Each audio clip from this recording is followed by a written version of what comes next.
Si Li Kai dan kaisar lainnya mendengar ini dan bergegas untuk melihat kota Dewa Guntur yang hancur. Diam-diam terkejut, kekuatan Mo Yue memang bukan saingan mereka. Tapi setelah terkejut, dia melihat si Li Kai dan kaisar lainnya menyeringai. Begitu Rai Divine City pecah, di masa depan, tidak akan ada kekuatan di 10.000 benua etnis yang bersaing dengan mereka. Dan jatah itu akan dibagi oleh mereka. Dengan pemikiran ini, si Li Kai berkata dengan senyum jahat, Mo Sao yakinlah, mari kita lakukan hal kecil ini. Tak perlu dikatakan, Kaisar Digital terbang ke Thunder Divine City dan mencari apa yang dipertanggungjawabkan oleh Li Yong dan yang lainnya. Meskipun Mo Yue menghancurkan kota dalam satu gerakan, dia masih berusaha keras. Lagi pula, dia tidak berani melanggar perintah orang dewasa. Di antara bebatuan, siluet kekar merangkak naik, dan melihat wajahnya berlumuran darah. Tubuhnya yang kuat sudah penuh trauma, dan perutnya semakin terlihat. Melihat ini, Lion Li Kai langsung bersinar. Anak ini adalah sosok penting dalam ras manusia. Tubuh Li Yuanba melekat, tapi dia menolak melepaskan palu ganda. Penampilannya sangat mengerikan sehingga Li Kai tidak bisa menahan diri untuk tidak menggelengkan kepalanya dan tertawa. Namun, saat Li Si mendekat, dia melihat tubuh Li Yuanba bergetar, dan dia mencoba yang terbaik untuk mengayunkan palu ganda. Bang! Untuk sementara, debu beterbangan. Lion Li Kai kan berhasil melarikan diri, dan ada sentuhan keheranan di matanya. Fisik seperti apa pria sembrono ini? Di bawah cedera seperti itu, kekuatan seperti itu bahkan bisa meledak. Dia bahkan tidak mengharapkannya. Ini terlihat seperti pria besar yang gemuk dan bahkan bodoh, dan ternyata baru saja. Jika bukan karena wilayahnya jauh lebih baik daripada Li Yuanba, palu itu akan sulit untuk diloloskan. Namun, setelah berdiri kokoh, si Li Kai mencibir secara bertahap. Nak, kamu benar-benar berbeda dari ransum itu. Tapi tahukah kamu berapa harga untuk mengalahkan pahlawan sebelum sayapnya tumbuh? Pada saat yang sama, Niu Xiaotian sedang berjalan dan melambaikan lengan bajunya saat dia berjalan, melempar puing-puing, dan tiba-tiba dia mengeluarkan siluet bulat. Kemeja siluet bundar masih retak, dan daging putih lembut yang jarang terkena tiupan angin dan sinar matahari bahkan lebih berlumuran darah. TSK, Little Fatty, ku dengar kamar dagangmu menghasilkan banyak uang tahun ini. Dibesarkan oleh Niu Xiaotian, siluet itu meronta-ronta dan jatuh, tetapi masih belum bisa membebaskan diri. Melihat ditarik sedikit lebih dekat, hati Ye Liangchan menjadi bingung. Terlepas dari situasi sebenarnya, dia mengambil banyak token batu giok dan gulungan rahasia. Dimasukkan ke dalam mulut, melahap. Ini adalah rahasia utama kamar dagang Feilo. Bahkan jika mereka mati, mereka tidak bisa jatuh ke tangan orang luar. Anda, Niu Xiaotian tercengang dengan langkah ini. Dia tidak memikirkannya. Mengapa Little Fatty ini begitu tangguh? Melihat ini, seharusnya ketakutan akan kematian tanpa meminta penganiayaan. Ye Liangchan mengunyah, dan ada sentuhan kenikmatan yang nikmat di antara alisnya, dan mulut serta hidungnya berdarah, dan senyumnya merajuk. Di tempat lain, Scorpion Yuan mengangkat tubuh compang camping yang luwes dan anggun. Wanita itu mengenakan selendang, battle armornya rusak, kulitnya yang putih berlumuran darah dan lumpur, yang membuat orang kasihan. TSK, penatua termuda dari keluarga monster petir, terlihat seperti pemula. Jangan khawatir, tuanku akan menjagamu dengan baik. Kekuatan Lei Yunyu tidak tahu di mana itu.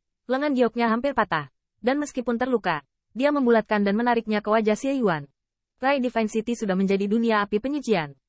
Di cakrawala benua 10.000 benua, masih sangat tenang, seolah-olah di depan zaman kuno. Pemandangan ini tidak dapat mengubah gelombang sedikit pun.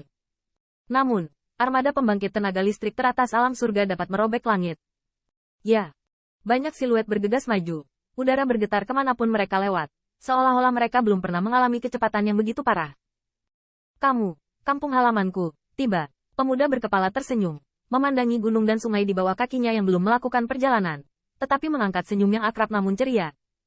Akhirnya, pulanglah. Pria muda itu adalah Qin Yichen, dan genangan darah di sebelahnya sangat mengejutkan. Qin saudara, kamu bilang ini kampung halamanmu. Tielisan dan yang lainnya ngeri melihat tanah di bawah kaki mereka. Dengan alam mereka secara alami membayangkan luasnya langit berbintang. Tetapi mereka belum menembus. Bagaimanapun juga, bagaimana mereka bisa mempertimbangkan ini di daerah aliran sungai sebelumnya? Tidak menyangka kali ini, keuntungan Qin Yichen adalah saya memiliki kesempatan untuk keluar. Pemandangannya tidak indah, tetapi semua orang melihatnya sebentar. Sui Qitian tidak mungkin memahami mengapa Qin Yichen membawa dirinya ke kampung halamannya. Karena kepercayaan. Tai Lisan juga memiliki beberapa emosi. Tidak heran dia selalu bertanya-tanya. Jadi mengapa kejeniusan alchemy Dao tetap tidak diketahui? Ternyata berasal dari negeri ini.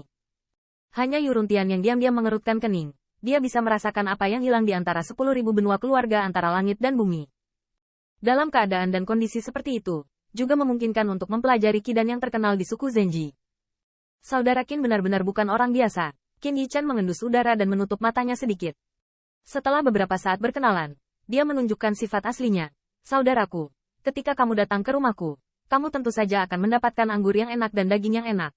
Tapi aku harap kamu merahasiakannya. Lagi pula, 10.000 suku benua tidak dapat menghentikan perang suku teritorial. Sui Qitian dan yang lainnya tampak positif. Dan tentu saja tahu bahwa hubungan itu penting. Saudara Qin, yakinlah. Tai Lisan bahkan menembak dahi. Oh, Saudara Qin, mengapa Anda tidak mengatakan sebelumnya? Saya tidak menyiapkan upacara yang layak. Qin Yichan tertawa. Tidak apa-apa saat hadiah itu datang. Tidak masalah jika orang datang atau tidak.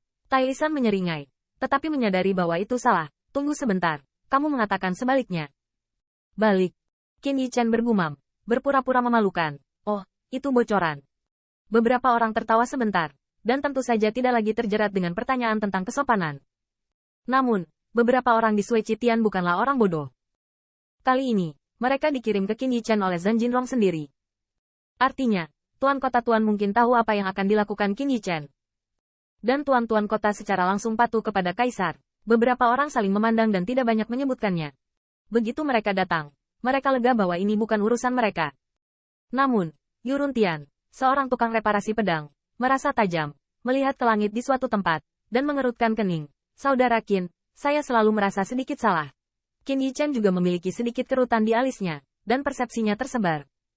Saat ini, alam tidak kehilangan semua orang, dan karena berbagai alasan, persepsi tidak biasa.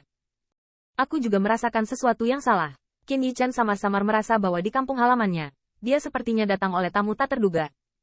Tapi yang paling mempercepat detak jantungnya adalah nafas yang datang dari jauh di belakang.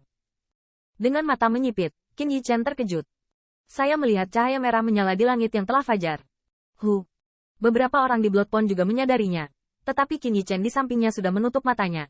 Suaranya bergetar, 1000 salju.